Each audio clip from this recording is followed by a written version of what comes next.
going to put together the base now, and to do that I have 3 pieces of the medium weight chipboard. 2 I've left at 12 by 12 and 1 I cut in half. Now my base, as you may recall, is going to be about 12 by 18. So by putting it together in this kind of a configuration and then having the 2 layers, we'll get a nice sturdy base to use. So I'm just going to use some white glue to put this together, and I'm just using, this is just a PVA glue. I'm not using my quick dry because I don't have any need to do anything quickly here. So just using an old credit card or key, this is a key card, and I have plenty of glue on here as usual. I'm getting lots of glue when I don't need to have quite this much, but it'll be alright. Try to get right to those edges. Okay, and then line up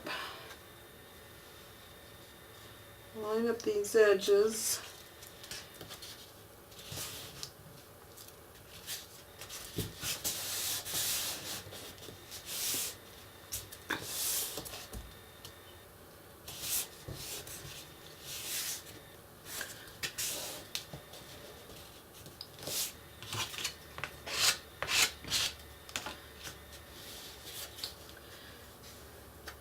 And I think even before I go on to put the next section on, I'm going to put a weight on this and then let that sit for a little bit before I put the next piece on, so that I don't have to worry about it delaminating.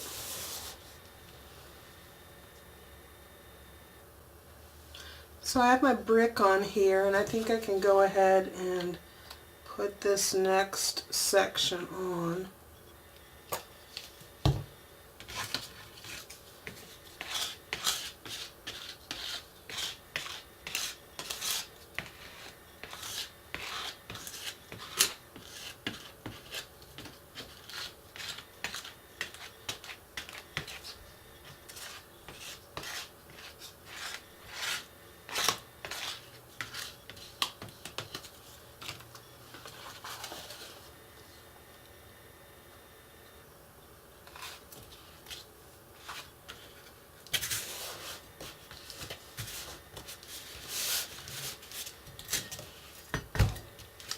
And now I'm going to get another brick and let this side set up before I try to put the final side on. So now I have it flipped over and I can put this final piece on.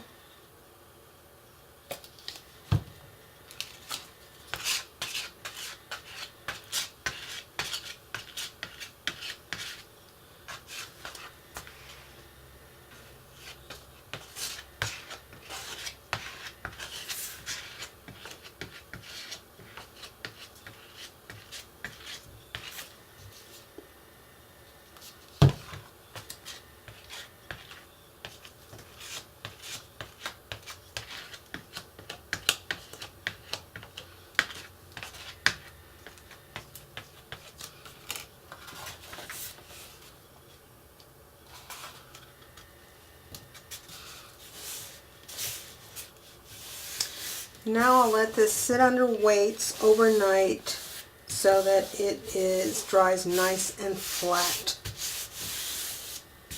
Just put some wax paper or oil, clean up your craft sheet and put it underneath that so that no glue oozing gets on your table or wherever you set this to dry.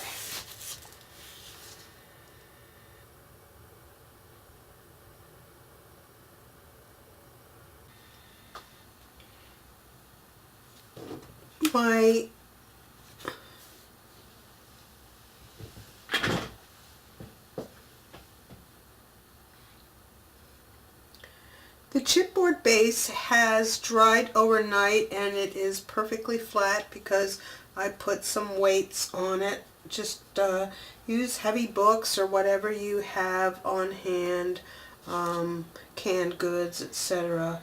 I had a 24 pack of Cokes that I put on top. So anything that just so it'll dry nice and flat.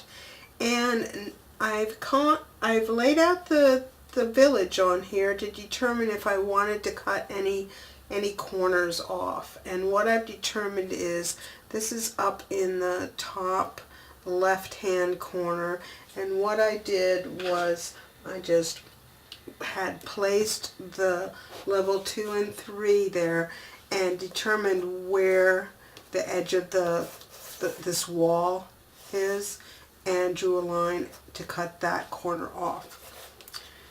Now these other two corners in the bottom left, after I put my buildings in, I saw that I had room to take off a corner. This is a 45-degree angle. It measures 2 inches up and 2 inches on the side.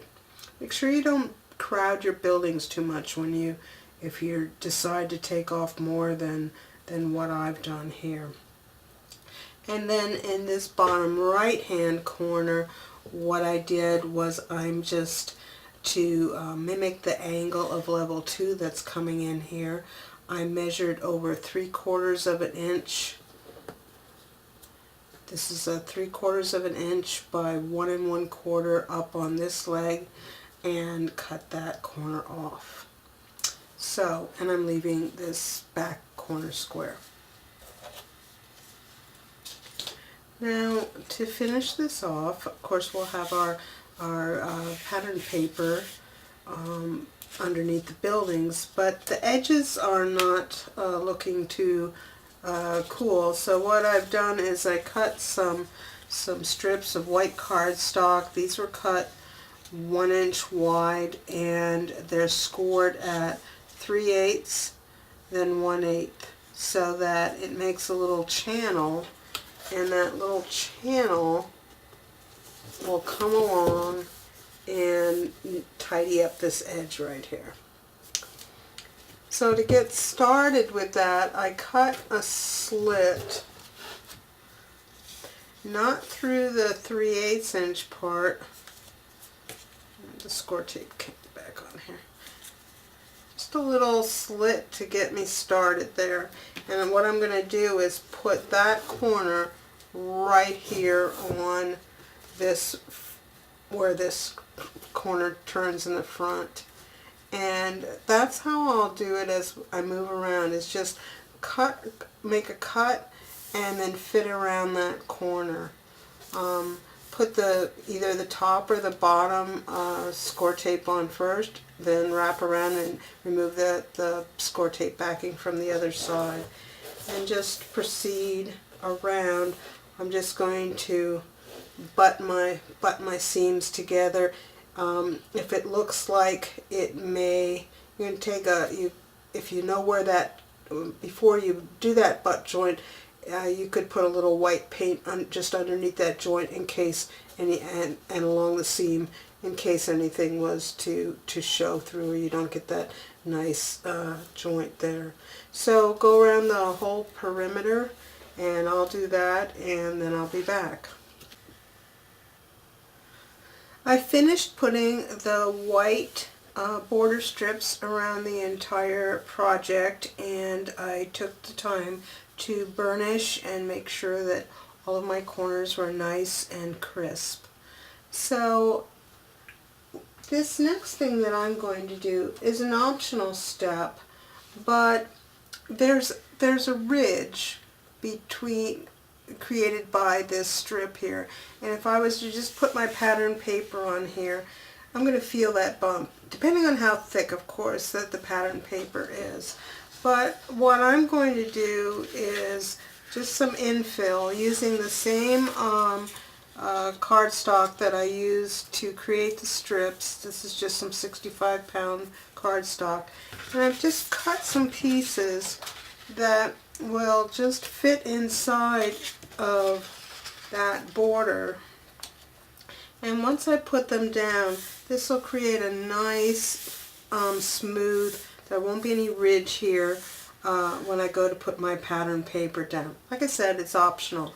Now if you do it, it's important that this covering be well stuck down, because as with all of the flat surfaces, because we're going to put our buildings and the levels on top of this, so we need it to be firmly attached. I'm going to run these pieces through my Xyron. If you don't have something like that, make sure you put multiple layers of score tape. You don't have to completely cover it, but you know, don't leave maybe a ½ inch and then put another strip or something like that, so that you get this well and truly stuck down. So I'll be back when I've accomplished that. Two of these pieces I didn't run through my Xyron because they were just too skinny and I didn't want to use up all that adhesive. So I just thought before I put them down I'd show you what I meant by good tape coverage. There's about 3/8. You could go up to a ½ inch in between the pieces of tape here, but that would be good coverage and would be sufficient to provide what we need to add the levels in the buildings later.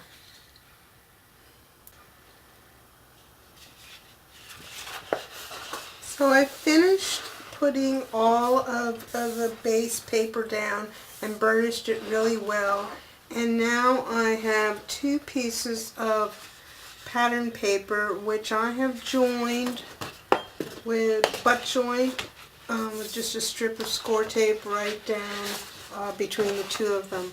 Now if you're doing spraying, you may have this issue. I'm not the world's best sprayer, but you know, when the level 2 to 3 come in here and all the buildings come in, you're not going to notice that splotchiness as much as you do right now. So I would suggest that the place that the seam will be the least noticeable is if you start with the 12-inch piece on the right and then cut. The seam will be more towards the left side. So you can see I have the seam more towards the left side. So when I cut this, I'm going to, you know, keep my reveal probably around a 1/16 of an inch or as close to that as I can. I'll just turn this over and trace it on here like this, and then cut out that 1/16, cut it out with a 1/16 of an inch reveal, and then do some inking with some white ink around the edges, and then using that heavy score tape I'll put it down. So let me cut that out and then I'll be back. So I've cut out my decorative paper and I attached it with score tape, and I just want to say that if using that much score tape is problematic, that you could use wet glue. I would work and find where some other joins could be, because putting on wet glue on a piece that's this big at one time, that would be a challenge for me. So I would say find some natural breaks and work in smaller sections. I'd probably still put some score tape around the edges just to make sure those edges were down. If you did end up using white glue, I would set this aside under weights to dry thoroughly, probably at least, you know, I would say 8 hours. I'd probably do it overnight, just because the wet glue in contact with everything is, you know, can tend to cause some warping if you don't keep it flat and weighted while it's drying. So that's our base, and now we'll start putting things together.